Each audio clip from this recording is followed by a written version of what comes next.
So once that was done, we headed to our first session with Axxess. And the crazy thing is, there is just so much to do. From getting signatures and meeting your favourite people, to posing for photos, doing entrances, the Undertaker's graveyard, where you can see all the opponents he defeated at Wrestlemania. It's literally being inside a child's mind, or in some cases, almost like my mind was brought to life on how much things that could be done. If I wanted to do a theme park of my mind, Axxess perfectly summed it up. It was just so insane.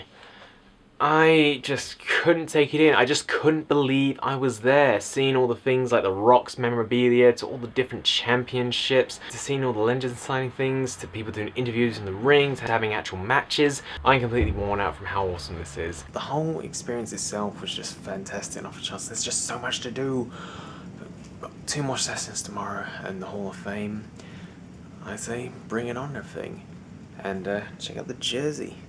Sweet. Day 2 was just like this, but even more insane, because we had to get up so early just to do a full day's worth of it. So it was pretty much doing all the stuff I didn't get to do on the Friday, but doing it all day on Saturday. And it was just non-stop.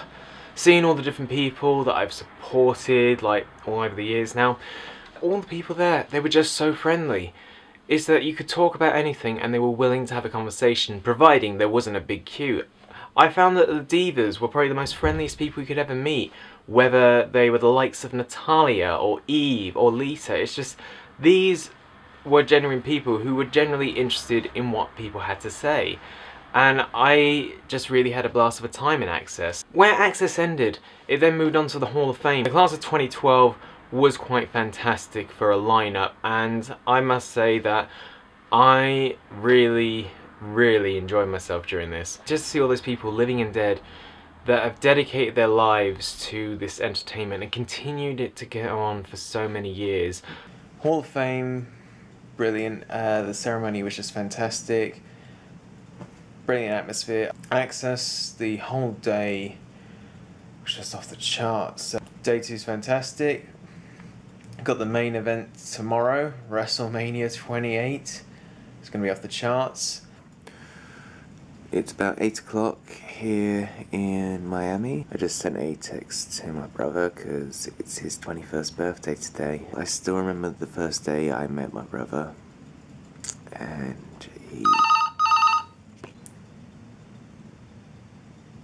So I just got off the phone with Sama, and it's pretty awesome. It's like I'm in the same freaking country as these awesome people. But yeah, the first time I met my brother, he came in and everything. He was carried in all small and tiny, so he's now 21, and I can just still remember the first day I met him and everything. And it's one of those touching moments. On our way to the Sunlight Stadium. It was here.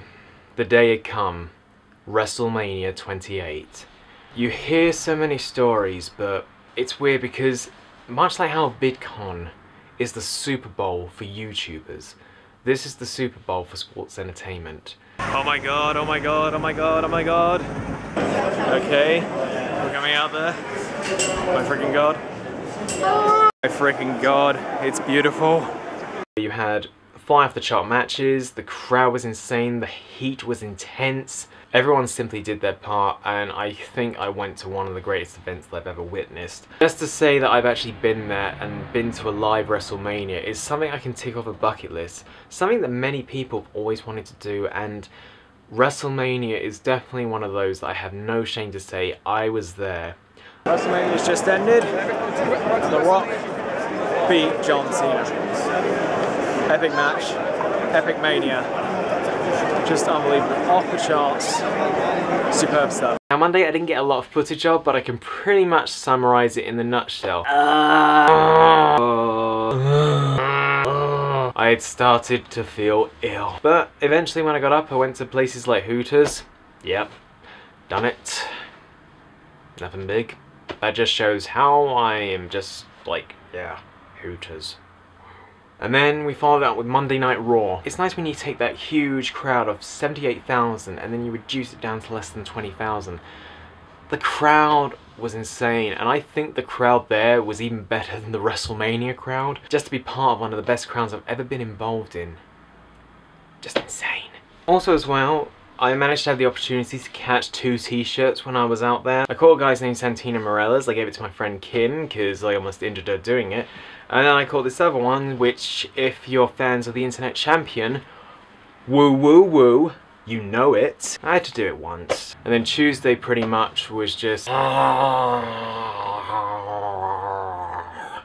I really just was not in a good state. One of the things I really enjoyed about the flight back was just waking up and seeing the sunrise in the morning and then the UK coast. And the strange thing is that seeing Philadelphia from above as well as Miami and then comparing it to UK, it's weird because with the UK everything feels spaced out. You've got city and countryside all separate in the different means, but with the USA it's all blended together. I think the one thing I can definitely say though is, aside from feeling ill, is that Miami was a trip that started a lot of things but also ticked off a number of things. I went to a Wrestlemania. I was part of an amazing crowd for a Monday Night Raw.